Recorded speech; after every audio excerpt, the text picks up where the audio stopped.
Hadirin wal hadirat jamaah Masjid Al-Hujurat yang saya hormati, semoga dimuliakan Allah Subhanahu wa taala. Alhamdulillah atas karunia yang Allah berikan kepada kita semua. Kita diberikan kemampuan untuk melangkahkan kaki, memenuhi kewajiban kita sebagai hamba kepada Rabb Allah Subhanahu wa ta'ala dengan melaksanakan sholat fajar, sholat subuh.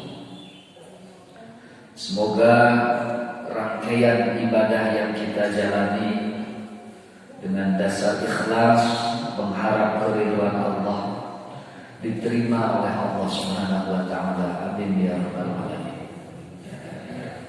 Tentu saja kita mengakui jauh daripada tingkat kesempurnaan. Makanya kurang-kurangnya semoga diampuni oleh Allah Subhanahu wa taala. Amin ya rabbal alamin. Hadirin wal hadirat rahimakumullah, pada pagi ini insyaallah kita akan sedikit berbicara salah satu wujud dari takwa kita kepada Allah. Takwa itu artinya takut atau waspada. Ya. Waspada terhadap apa? Terhadap apa yang kita kerjakan, terhadap segala sesuatu yang kita perbuat, begitu pula yang kita ucapkan. Terlebih dalam hal ini kita harus waspada dengan perkara yang dikategorikan syubhat. Ini syubhat itu tidak halal, tidak haram, di antara keduanya. Nah ini itu. Kalau halal enak jelas, haram tampak juga jelas. Ini syubhat. Makanya kita harus ada kewaspadaan. Hadis yang diriwayatkan oleh Imam Al-Bukhari dan Muslim dari Abi Abdillah An-Nu'man bin Bashir radhiyallahu anhu. Qala sami'tu Rasulullah sallallahu alaihi wasallam yaqul. Kata Abi Abdillah, saya mendengar Rasulullah sallallahu alaihi wasallam bersabda, innal halala bayyinun wa innal harama bayyinun wa ma bainahuma umurun mushtabihatun la ya'lamuhunna katsirun minan nas. Sesungguhnya halal itu jelas, haram jelas. Di antara keduanya ini umurun mushtabihatun adalah perkara-perkara yang syubhat. Ya. La ya'lamuhunna katsirun minan nas. Tidak mengetahui terhadap perkara-perkara syubhat ini katsirun minan nas, kebanyakan manusia. Kata Nabi begitu. Kebanyakan manusia tidak tahu tentang masalah syubhat ini. Faman ittaqa asyubuhati faqad istabra'a li dinihi wa 'irdihi. Barang siapa orang menjauhkan diri dari perkara syubhat itu, ya, berhati-hati dari perkara syubhat, maka dia telah menjaga agama dan kehormatannya. Wa man waqa'a fi syubhat waqa'a fil haram. Siapa yang berada pada hal yang syubhat, maka dia berada pada perkara yang haram. Karra'i yar'a haulal hima yushiku ayarta'a fihi. Wa ala wa inna likulli malikin hima ala wa inna himallahi maharimah. Seperti seorang yang menggembala, yang sedang menggembalakan hewannya berada di tepi batas, maka boleh jadi itu akan melewati batas tersebut. Ketahuilah bahwasannya setiap raja itu memiliki batasan, dan batasan Allah adalah maharimuhu, hal-hal yang diharamkannya. Ada wa inna fil jasadi mudghah. Ketahuilah bahwa sesungguhnya di dalam jasad ini ada segumpal, ada segumpal daging, ya. Idza shalahat shalahal jasad kulluh. Apabila di segumpal tersebut sehat, ya, baik, maka akan selamat, akan sehat juga seluruh jasad. Begitu pula apabila dia rusak, ya, wa idza fasadat fasadal jasad kulluh ala wahya al-qalbu. Ketahuilah bahwa yang dimaksud itu adalah qalbu. Para jamaah sekalian, di dalam hadis ini jelas Nabi Shallallahu Alaihi Wasallam, ya, berkaitan dengan perkara syubhat harus ada takwa. Takwa itu kehati-hatian kita. Itu.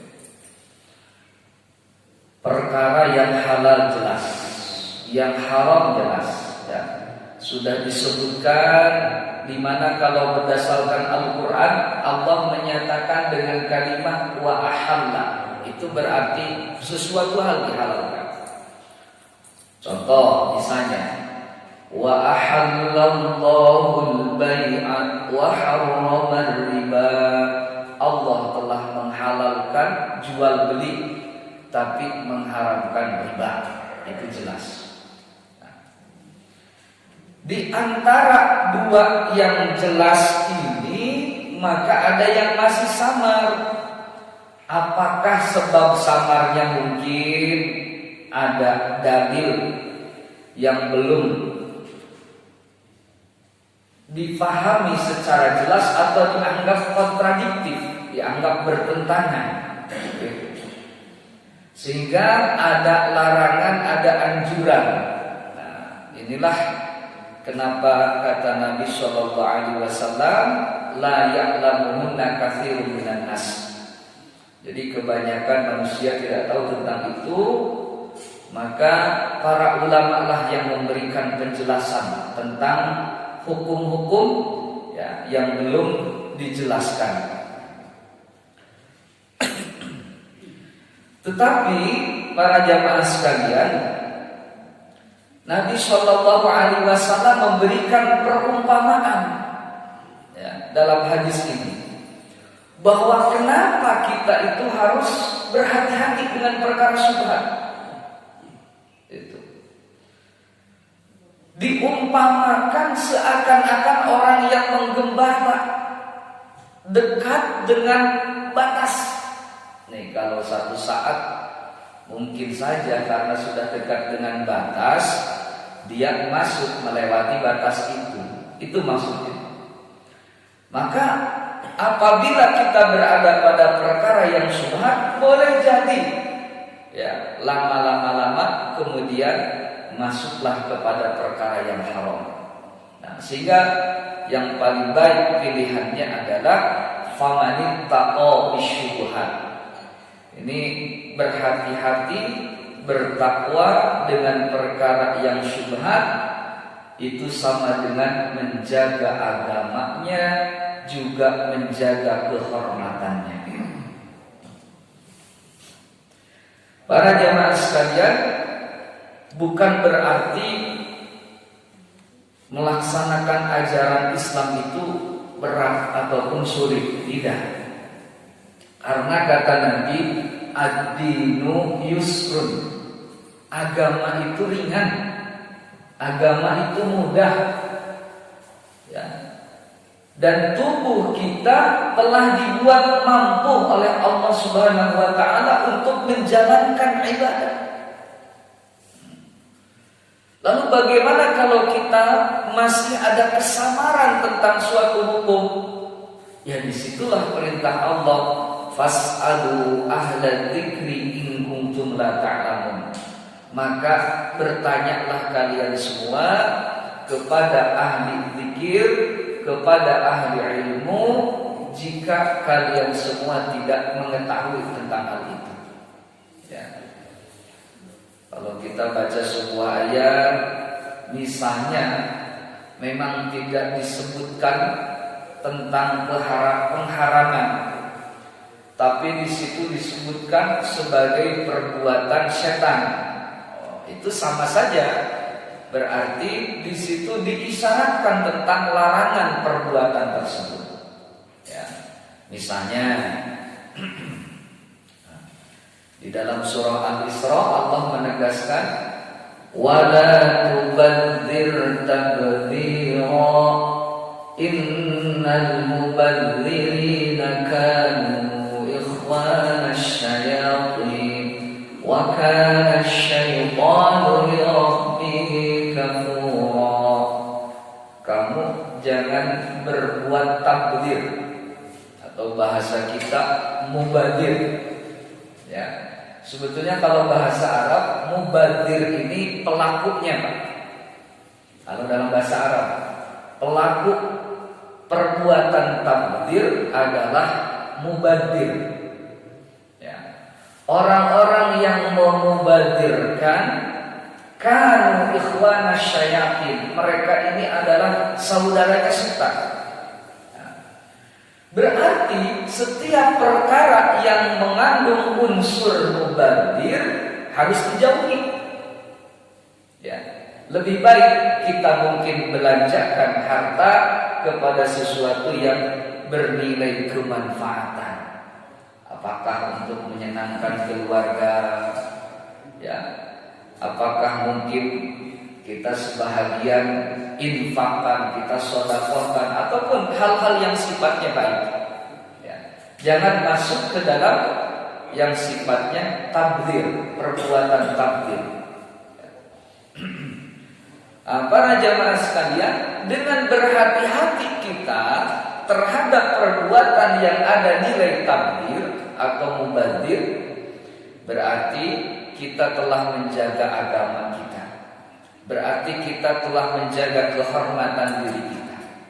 Nah ini pentingnya kita ada kewaspadaan supaya tidak terjatuh ke dalam perbuatan yang diharamkan.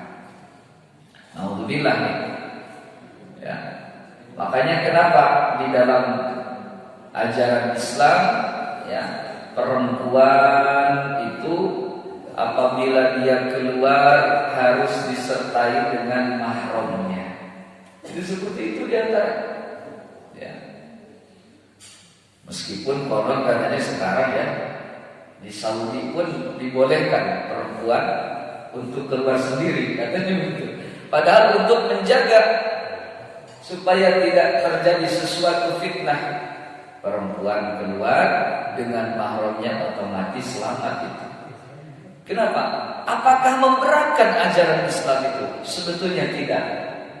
Justru untuk melindungi, ya, untuk menjaga kehormatan manusia itu, terutama wanita. Nah, makanya mohon maaf, kita pahami dari kata Islam itu adalah pasrah. Pasrah diatur oleh Allah Subhanahu wa taala, gitu ya. Sebab boleh jadi satu hal yang tidak diharapkan tapi tiba-tiba saja terjadi, gitu ya. Karena mungkin melalui pekerjaan, karena mungkin ya pergaulan yang tidak sepatutnya, ya, terjadilah sesuatu yang dilarang. Itu terjadi. Na'udzubillah min dzalik. Ya. Mungkin sekedar bekerja bersama, yang satu manajer, yang satu sekretaris gitu.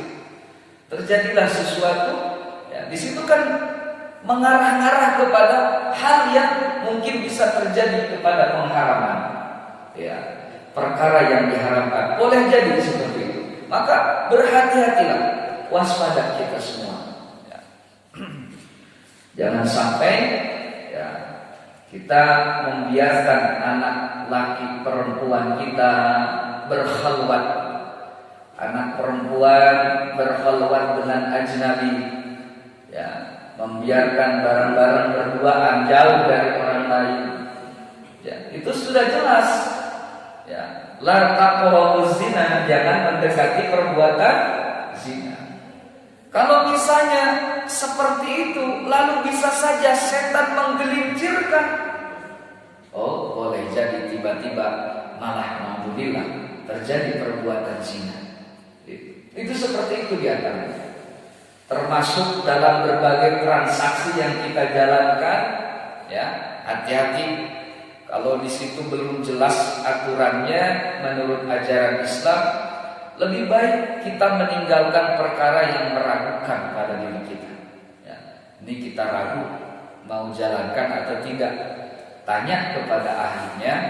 Kalau ternyata masih juga tidak diketahui, ya sudah, lebih baik meninggalkan yang samar-samar tersebut, lebih memilih yang jelas kehalalannya. Para jamaah sekalian,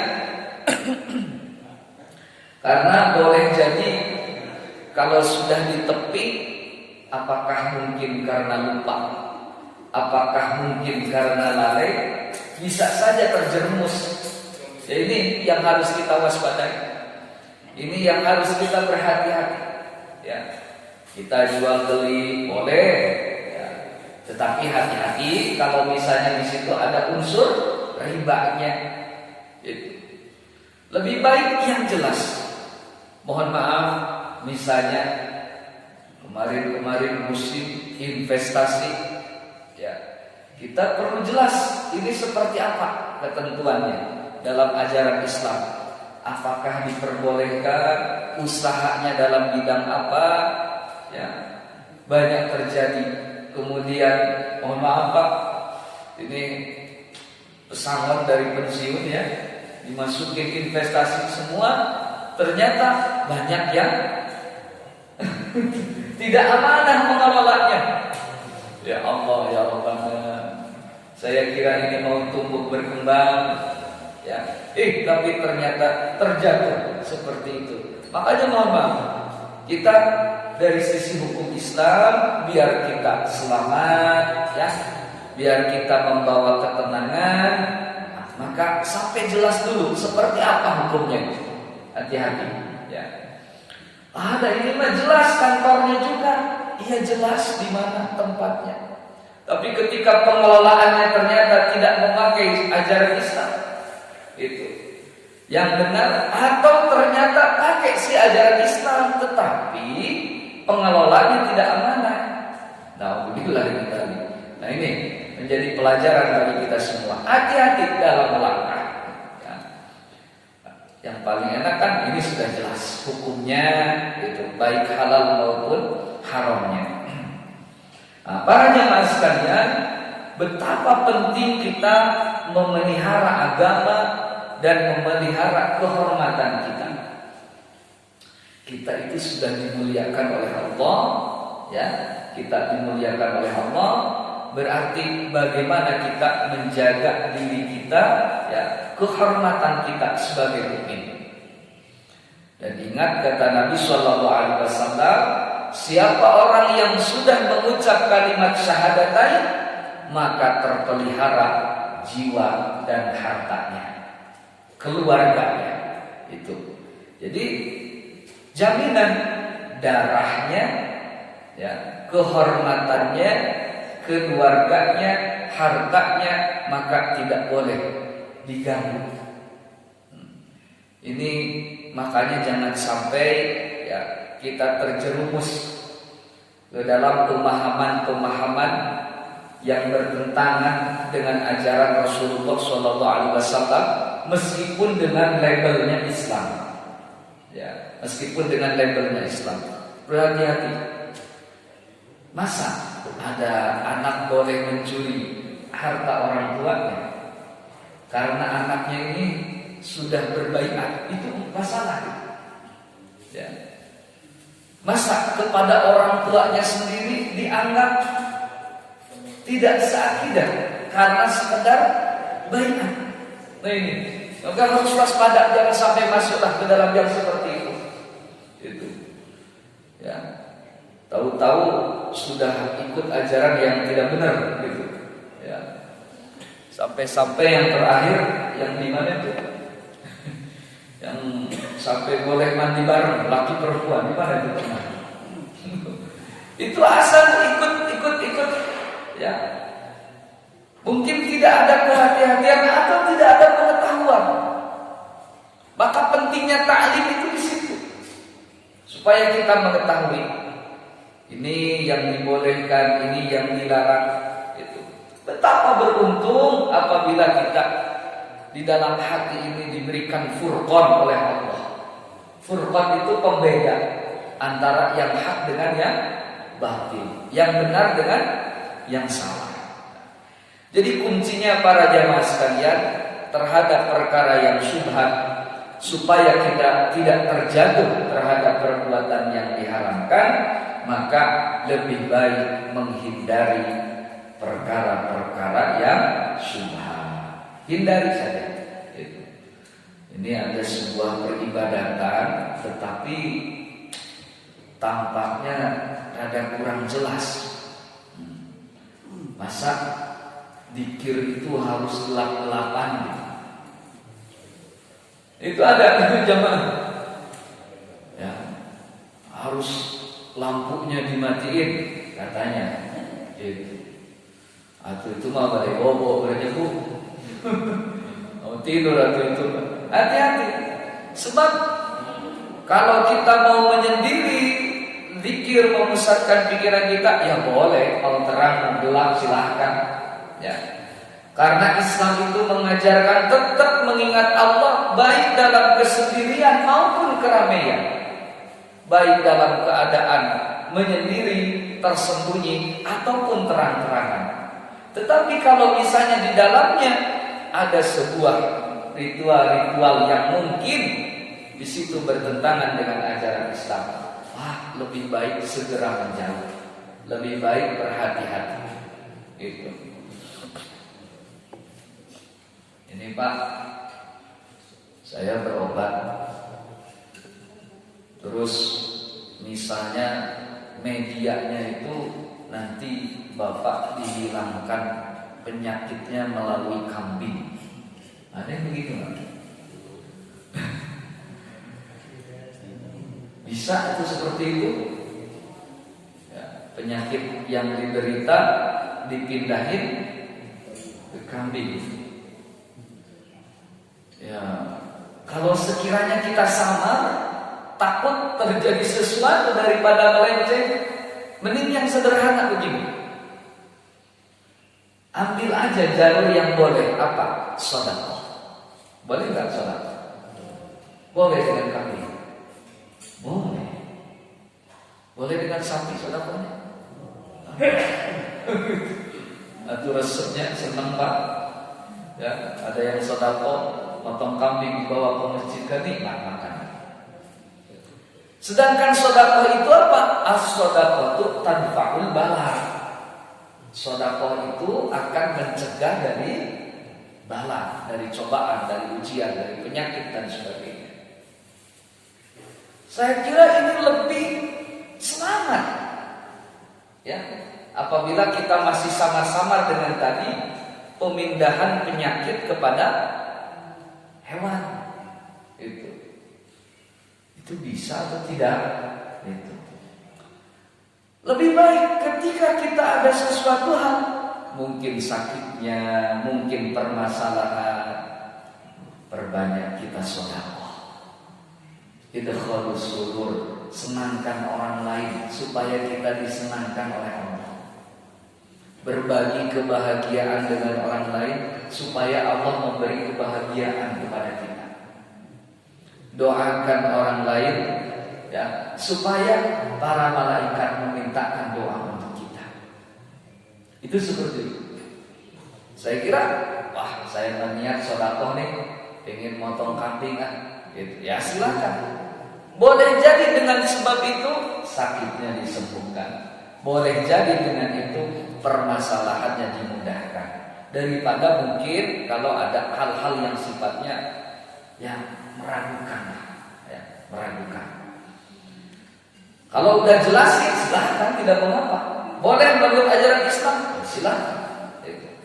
Tapi kalau misalnya agak ragu-ragu nih, saya takut khawatir daripada jatuh kepada kesalahan sesuatu yang dilarang, lebih baik tidak.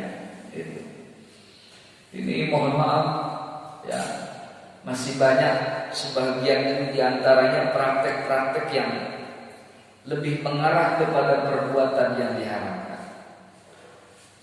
Ini mau bikin rumah baru, mau bikin ruko, motong ayam. Motong ayamnya boleh nggak? Ya boleh. Buat yang bekerja biar senang bekerjanya. Tetapi kalau darahnya misalnya, darahnya ini kemudian harus diciprat-ciprat ke sana kemari, di pondasinya kepalanya ditanam, ini sudah jelas ini. Kalau tujuannya di situ bukan karena Allah penyembelihannya, jangan kepalanya. Dagingnya pun haram kalau seperti itu. Itu jelas. Ya. Cuman ya harus ada kewaspadaan umat Islam. Jangan sampai rusak terganggu akidahnya. Ya. Jadi yang sederhana saja. Kita berdoa boleh, berdoa kapanpun. Kita bersedekah bagus, dan ini akan menjadi sebab keselamatan. Gitu. Cuman jangan sampai dihubungkan dengan perkara-perkara ya, yang sifatnya dapat mengganggu akidah. Itu dapat mengganggu akidah. Ini mohon maaf Pak, saya Jumat kemarin cerita. Jumat kemarin saya dipanggil, Pak Asep tolong lihat bapak saya di rumah. Dari semalam tidak bisa buka mata, kata anak. Kenapa? Saya pas sampai ke rumah, para jamaah sekalian mohon maaf, ini kakinya 2 kaki dari bagian bawah ini matang Pak. Kok bisa? Saya pesan, ini Pak, kita itu bertanya sama orang pinter katanya. Bapak kita itu terkena urat kejepit. Terus untuk pengobatannya pakai air panas. Ya Allah ya Rabbana. Bagaimana tidak pingsan atuh Pak? Tadinya katanya nggak ada rasa, ini nggak ada rasa katanya. Terus tanya sama orang pinter. Kata saya ini bukan orang pinter tapi orang apa? Ini orang bodoh, ya. Kenapa? Minimal kebenaran itu harus diterima oleh 3 hal. 1, menurut syarat, benar menurut syariat. Yang kedua, benar menurut adat. Yang ketiga, benar menurut akal. Coba kalau seperti itu, mana yang benar menurut 3 hal ini? Menurut syariat tidak boleh menyakiti, ya, tidak boleh. Kemudian menurut adat, ada nggak orang dikeum di air panas? Beda, bapak keciwi dari kecil panas nggak berendah, bukan air panas. Pak, ya Allah, saya lihat kesana. Ini jari-jarinya tinggal kecil saja, ya. Ya Allah ya Allah. Menurut akal juga tidak benar. Saya bilang Ini masuk rumah sakit saja seperti ini. Dia belum minum, belum makan, minimal diinfus seperti itu. Kenapa? Nanya sama orang pintar. Ya. Orang pintar itu seperti apa sih? Bahasa sekarang guru spiritual. Kalau itu, mohon maaf, dia ahli ibadah, boleh jadi dibuka, disingkap tabirnya oleh Allah. Boleh seperti itu. Ada orang yang diberitahu, ya, dia ahli ibadah, ahli zikir, takarrub kepada Allah, gampang melakukan kebaikan. Mungkin disingkap, dibuka oleh Allah pengetahuan yang tidak diberikan secara umum. Ada yang seperti itu. Tetapi kalau ibadah pun tidak jelas, maka tidak lain kecuali ini informasi bisikan-bisikan dari Aisyah. Apa salahnya ketika sakit kita meminta doa dari orang lain? Boleh kan? Nabi sampai pernah meminta doa kepada sahabat Umar bin Khattab. Beliau mau pergi umrah. Ya Rasulullah, saya minta izin untuk umrah. Kata Umar bin Khattab. Ini etika sahabat kepada Nabi, mau umrah minta izin dulu.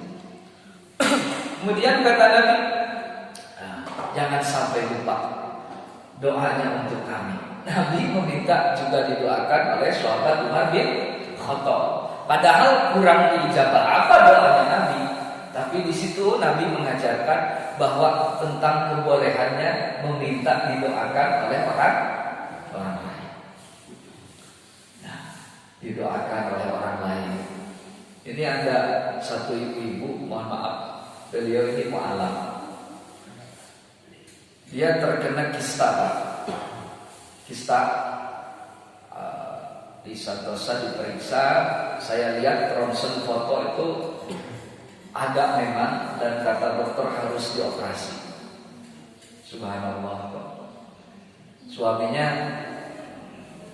memberitahu kepada saya, katanya, Pak, boleh nggak ngadain pengajian? Saya pingin ngaji sama ibu-ibu di rumah, istri saya sakit. Allahu Akbar.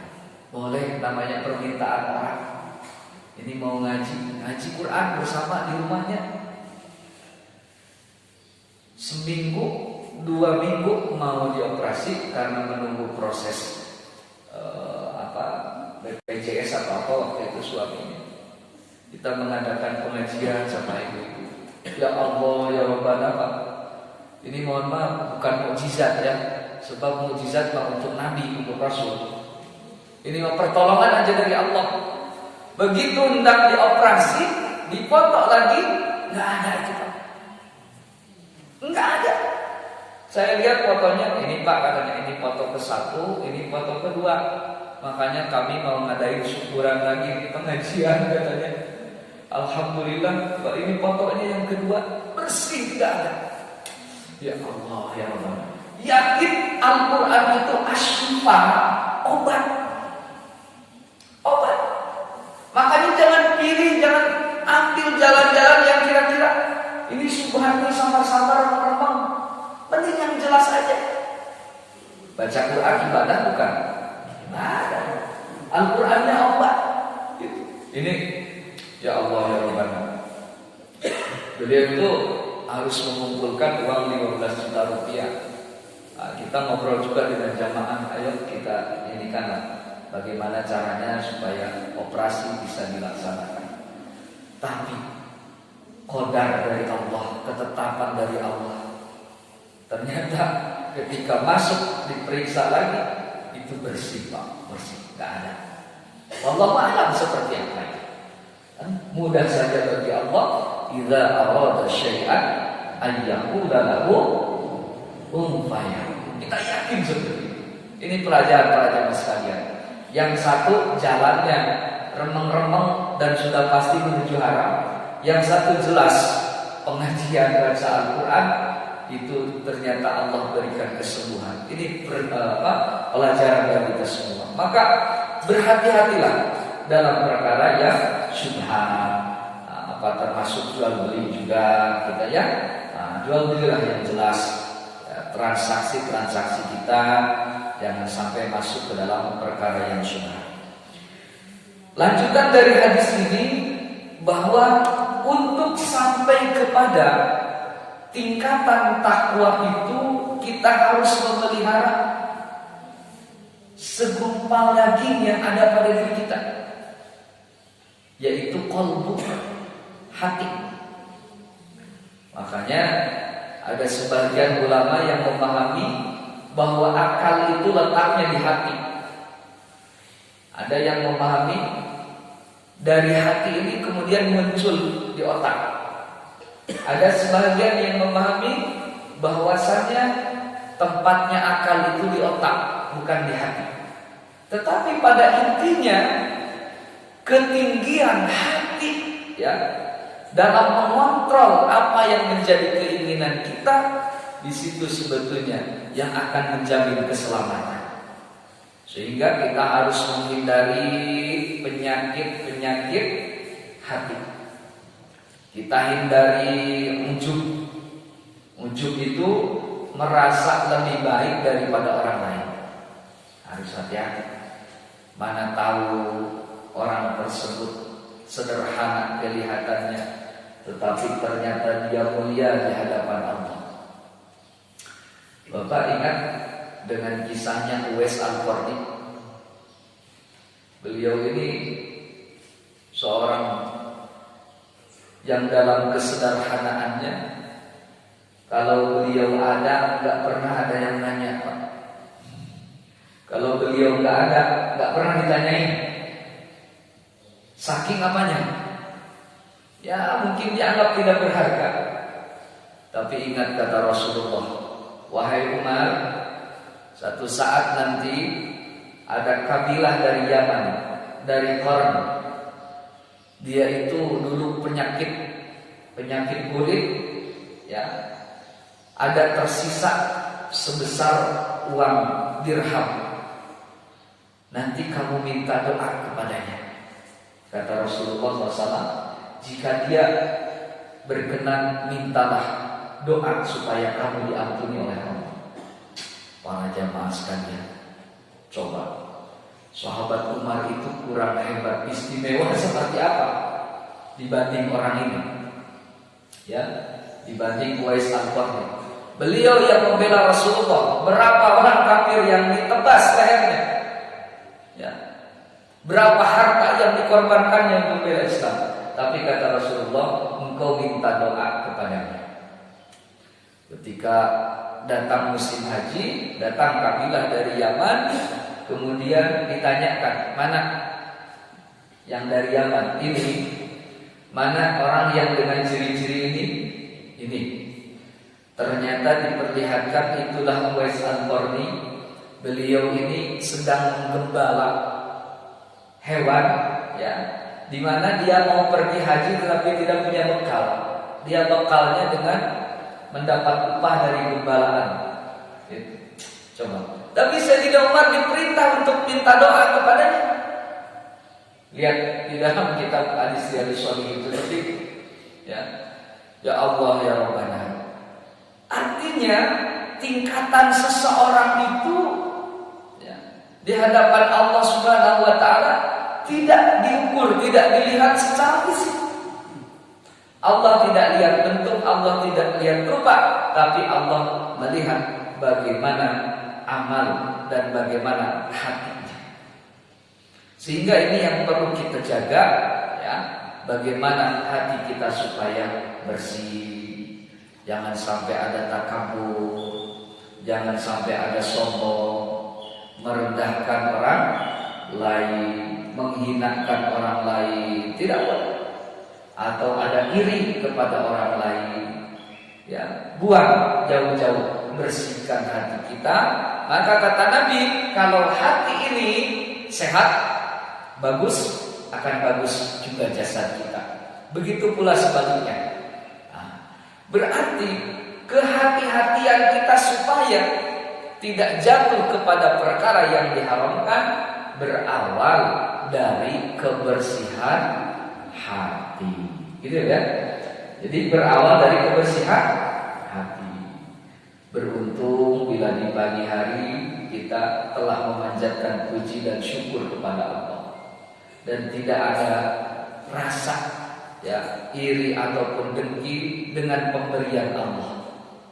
Hakikatnya kalau kita tidak suka dengan orang karena hartanya, jabatannya ataupun apa, itu berarti kita seperti merasa tidak ridho dengan pemberian dari Allah kepada orang lain. Maka bersihkanlah yang seperti itu. Ya, rizki semua telah diatur oleh siapa? Oleh Allah. Allah yarzuqu may yasha, memberi rizki kepada siapa saja yang dikehendaki oleh Allah. Orang diberi mudah rizkinya, syukur alhamdulillah. Ya. Malah supaya sebab doa kita diijabah oleh Allah, antara lain kita doakan juga saudara kita. Sebelum mengijabah doanya, nah, tentu karena dia telah berbuat baik, ihsan dengan mendoakan saudaranya, Allah malah lebih dahulu mengijabah doa orang yang mendoakan orang lain. Ini para jemaah sekalian. Jadi kesimpulannya, ketika kita berhadapan dengan perkara yang syubhat, berhati-hatilah. Kita bertanya, atau mungkin lebih baik kita menghindar. Da'ma yurid ila ma la yurid. Tinggalkan apa yang menyebabkan keraguan bagimu terhadap apa yang tidak meragukan bagimu. Mudah-mudahan Allah menambah ilmu dan kepahaman kepada kita semua. Juga mudah-mudahan Allah menjaga kita, menyelamatkan kita sehingga tidak terjatuh ke dalam perkara yang syubhat, terlebih lagi kepada perkara yang diharamkan. Amin ya Allah ya rabbal alamin. Subhanakallahumma wa bihamdika asyhadu an la ilaha illa anta astaghfiruka wa atubu ilaik. Mohon maaf bila ada hal yang kurang berkenan. Hapunten anu kasuhun. Wassalamualaikum warahmatullahi wabarakatuh.